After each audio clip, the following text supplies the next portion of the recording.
In the headlines for this hour on VTV News, expressway connecting Cao Bằng and Cà Mau set to open in 2025.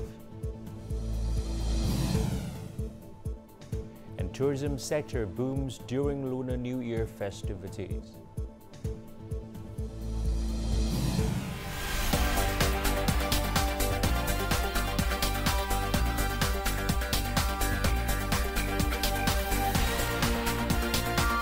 Broadcasting from Hanoi, the capital of Vietnam. VTV News starts right now. Hello, it's 8 a.m. local time in Hanoi and you're watching VTV News. Prime Minister Phie offered flowers and incense at the Ho Chi Minh Memorial House in the special national historical site of the 1950 border campaign victory in Cao Bằng during his Sunday walking trip to the northern province. The site located in Đức Long Commune, Thạch An district, commemorates where President Ho Chi Minh observed and directed the Đông Khê battle that launched the 1950 border campaign. At the memorial, Prime Minister Phie expressed his admiration and gratitude for the heroes and martyrs who bravely sacrificed their life during the campaign, contributing to the victory of the people and military forces of Cao Bằng, Bắc Cạn, and Lạng Sơn in their national defense effort. During the visit, Prime Minister Phie also provided financial support of $2,400 each to 10 households in Bản Mới Hamlet, Đức Long Commune to assist with house repairs and construction.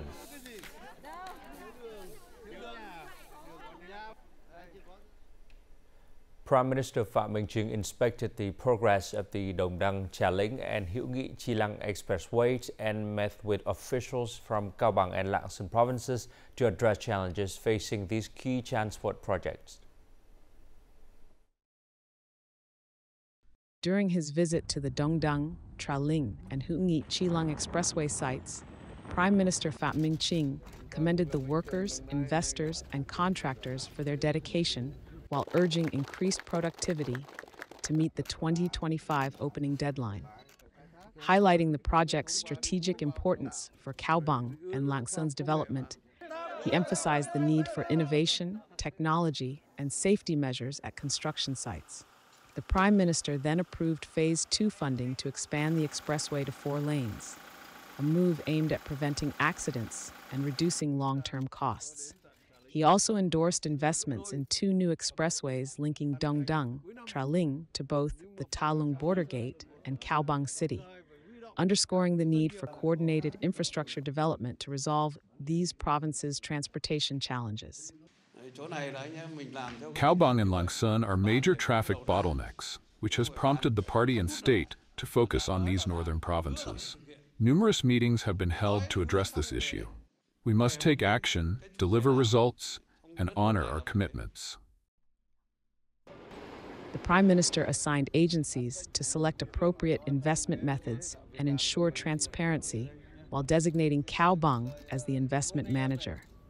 He approved Lạng Sơn proposal for constructing a road from Tân Thanh border gate and upgrading the Lạng Sơn Thái Nguyên road.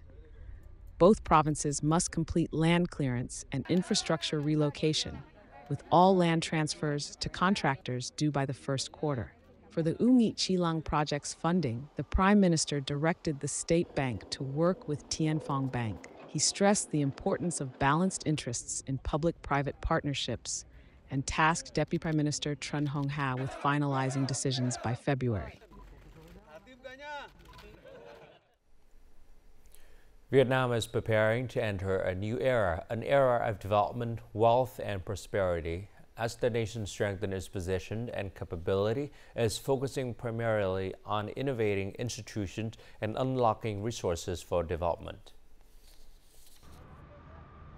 During the days leading up to Tet, the offices of the National Assembly committees and agencies bustled with activity around the clock.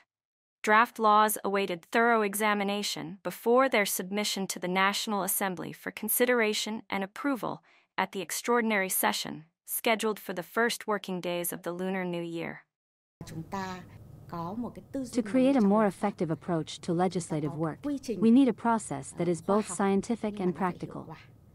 This means reducing the time between idea conception and policy implementation while addressing challenges and removing policy bottlenecks. Legislative innovation is already in progress this year. The government is preparing legal frameworks for streamlining organizations, advancing science and technology, and enabling digital transformation. Additionally, legal regulations are under review to help unlock resources needed for double-digit growth through 2030.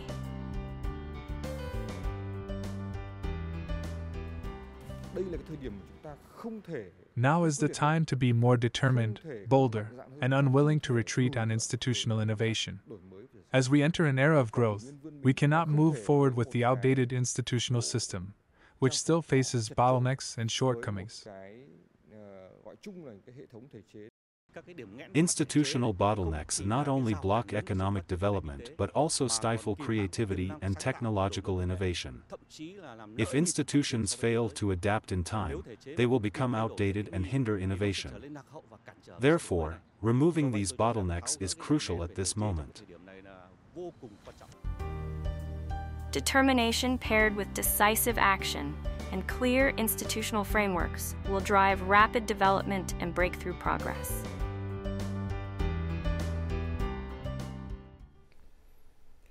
With more than 330 days remaining until December 31st, 2025, localities are working to complete the nationwide program to eliminate temporary and dilapidated houses. Recent data shows progress, with the total number of such houses decreasing from 153,000 to 114,750.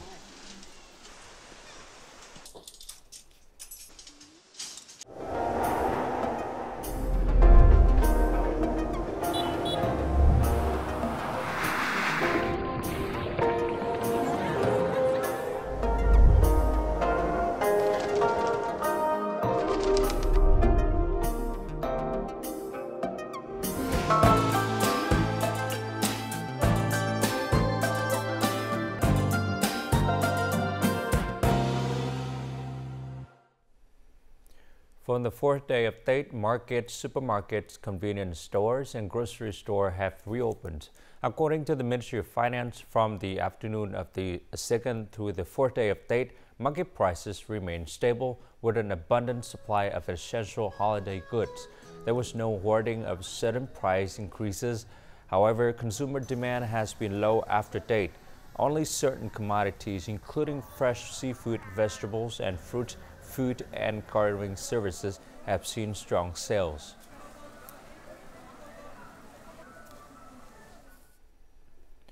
Preliminary statistics from February 2nd show Tân Sơn Nhất Airport recorded its highest ever passenger count with more than 150,000 travelers. The airport domestic and international terminals handled 979 flights with 488 departures and 491 arrivals. The domestic arrival terminal was particularly busy as people from central and northern provinces returned to Ho Chi Minh City for work, resuming February 3rd.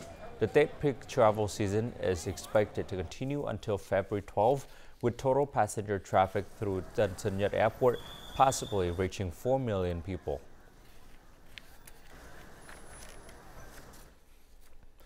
After the 9-day Tết holiday on February 2nd, the Hanoi Labor Federation coordinated with the businesses to organize bus transportation for workers returning to work. This initiative enables workers to travel safely and efficiently while helping businesses quickly stabilize their workforce after Tết. At Thăng Long Industrial Park, buses carrying workers from the central provinces took turns dropping them off at the boarding houses. After a 3-hour journey, a family of 5 from Thanh Hóa arrived in Hanoi. We returned to our hometown to celebrate a warm and cozy Tết holiday. After Tết, we came back here with a renewed sense of purpose. The smooth and convenient journey kept us in good spirits.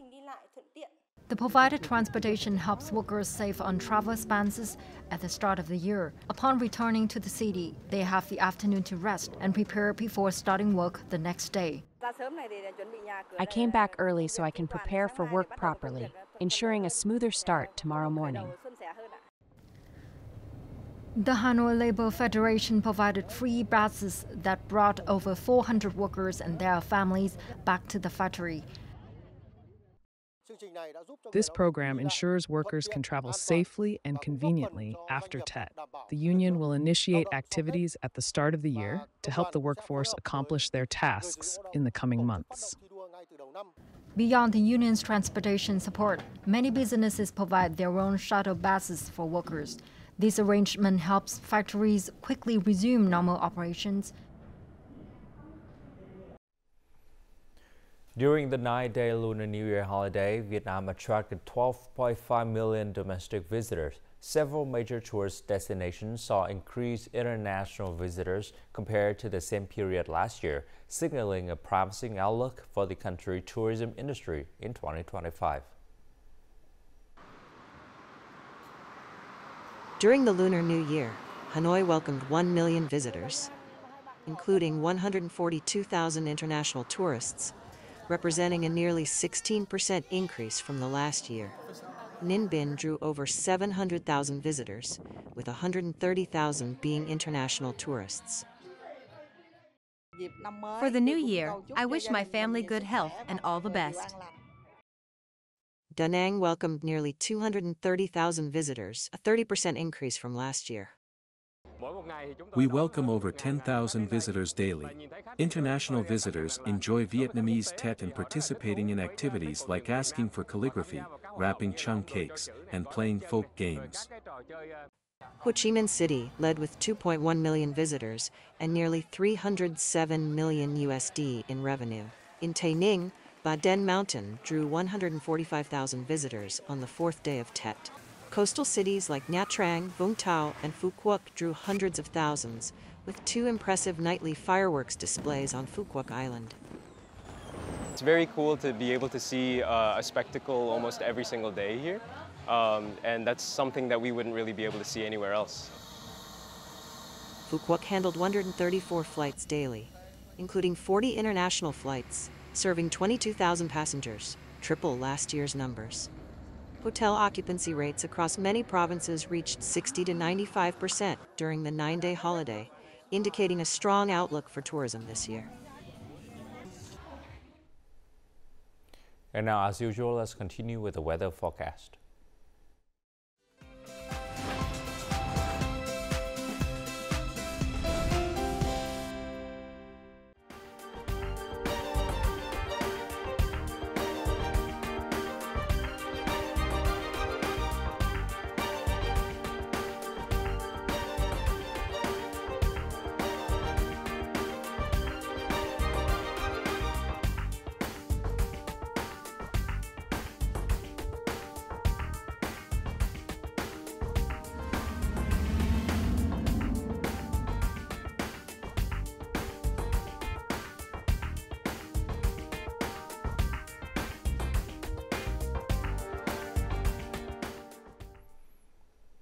And that's all of the news for today. To rewatch our program, you can log on to VTVgo.vn or download our mobile application VTVgo. Thanks for watching and goodbye for now.